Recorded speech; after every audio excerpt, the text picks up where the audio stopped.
So you can imagine the level of animosity and frustration they have with me. So that's why, and every arrest in the first 6 months was done to intimidate, scare, and silence. It didn't work.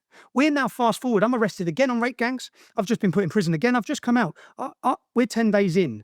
I was released from prison 10 days ago. I spent the last 7 months on solitary confinement for showing the public the truth. And what was that truth about? That truth, I have to be careful what I say here because I'll go straight back to jail. I'm currently under another gagging order where I was only released. I would have spent the rest of my life in prison for this film. I made a film. I'm a journalist. I made a film and they sentenced me to 18 months in prison for that film. Now, what did that film expose? That film exposed the problems from a refugee that was imported in. If people were allowed to understand the truth of what had happened in that area, they'd be looking at the government, because the public didn't want Syrian refugees brought into Great Britain, but the government, during the height of the ISIS chaos that was going on in Syria, brought in 20,000, the conservative government brought in 20,000, and the problems I spoke about in this film were to do with one refugee. What about the rest? And they'd hid it. They hid this entire story. I would go into detail on this. I'm simply not allowed to. I will go straight back to jail and face 2 years if I sit and give you any details about what went on. I made a film that became the most watched film in British history, 167 million views. Silenced? Silence. I made that film. This was the Syria case where the kid watched the video, had a broken hand. The other guy comes and hits him, and you claim. I have to be careful. I wouldn't make that. Even me having that discussion where you make the claim now, they'll probably bang me straight up in jail. Why though? I'm under an order. For me, so I made a film. They take me to court. I make a film. Remember that court lawfare is used, and it's been used against me for 15 years. It's not just used against me. It's used against anyone who whistleblowers or speaks out. For example, you know what you saw with Russiagate? You saw the situation with Russiagate.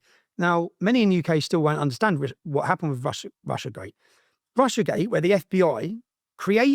FBI feeds sources of information to the national media. The national media run those stories, which are bullshit. They run those stories. Then when they wanted to get a warrant off of a judge in order to put surveillance on the opposition, which was Donald Trump, they produce their evidence and they also say, look, there's these national media stories. Well, those national media stories come from the FBI giving them the information. Now, in that case there with Russiagate, they used Christopher Steele, an MI6 agent from the UK, who made this up. Yes, they use a legitimate source as an MI6 agent. That same MI6 agent is the one they still use against me. So the media create the stories of news to attack people. It's like the weapon. We live in a totalitarian state in Great Britain. I don't think any Americans really understand, well, I hope you do understand, that you are the only place left in the world that has free speech. You are the only place. But the American establishment now, under Donald Trump, they know lawfare because they saw it with Russiagate. They know how coordinated the FBI worked with the media. They all combined together in order to attack.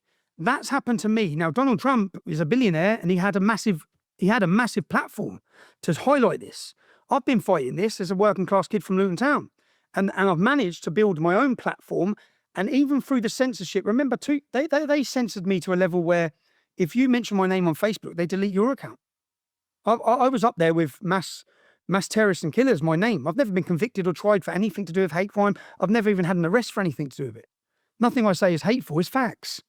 Now, unfortunately for them, the facts spell out the problems that they've imported into our country. Let me ask you, in regards to that case with Silence, the article says that you ended up having to pay $100,000 and $500,000 of legal fees. More than that, they bankrupted me for £1.5 million. Now, so what they did is, a story blows up in the national news, a manufactured story. I prove it's manufactured, right? They twisted the whole story. Now, the problem is, how many stories like this are they feeding us? This story was on CNN. This story was on ABC. This story was on China News. This story was worldwide. And the story the public was fed was just lies. It was just manufactured lies. And the media blew it up. Why did they blow it up? Because it suited the open border globalist narrative of mass immigration, that the Syrian was that the refugee is the victim and the English are racist bullies. So they blow this story up. I make a video countering it, saying this isn't true. They then attack me using lawfare. They put me through the courts. They tell me to apologize. I say, I'm not apologizing because I'm truthful. Because this is what I'm saying, and giving witness testimonies of. I'm not going to apologize. They then bankrupt me. But when they bankrupt me, I then went and wore a hidden camera. And I got the school teachers. This was about an incident at school. I got so many people on camera, they were paid not to tell the truth. So I produced all that. Yeah, you saw it. Yeah. Do you know everything you saw in that film? Not one single British journalist has reported it. Most watched British documentary in history. Not one single journalist has made any report of it. Now, for the establishment, so people understand when you Google my name, if you Google my name and you look at my criminal record history, if you hadn't seen that film, Patrick, you would just read that I lied. You'd read that I lied. Because all the mainstream narrative just says that I lied and made things up. But unfortunately for them, when I made that film, I knew what that film showed. That film was a far bigger story than Tommy Robinson. It's much bigger than me. Lawfare has been used against Donald Trump, against Steve Bannon, against Alex Jones, £1 billion, against Marie Le Pen now, can't stand an election, what happened in Romania, what's happened to Geert Wilders, what's happened to Morten Messerschmidt. Any political leaders, any populist people who have stood up and made any challenges or highlighted any of the globalist narrative have come under attack with lawfare. So my film showed that, and I knew when I released it, I knew it would be prison. And prison for me could be death, because our entire prison system is controlled by Islamic jihadist gangs. I mean, the public, if they... Yours. Now, yours will be soon as well. America needs to wake the hell up. They will be converting right now in every American prison. The people in control of the conversions, they will infiltrate every institution in your state, and they will turn the people against you.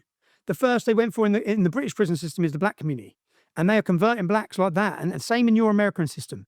In your prison system, they are recruiting, and they guarantee you, if you don't get a grip of it now, you'll be sitting in 10 years' time, scratching your heads as you think you've got problems with different gangs in jail. Every one of your prisons will be controlled by Islamic gangs.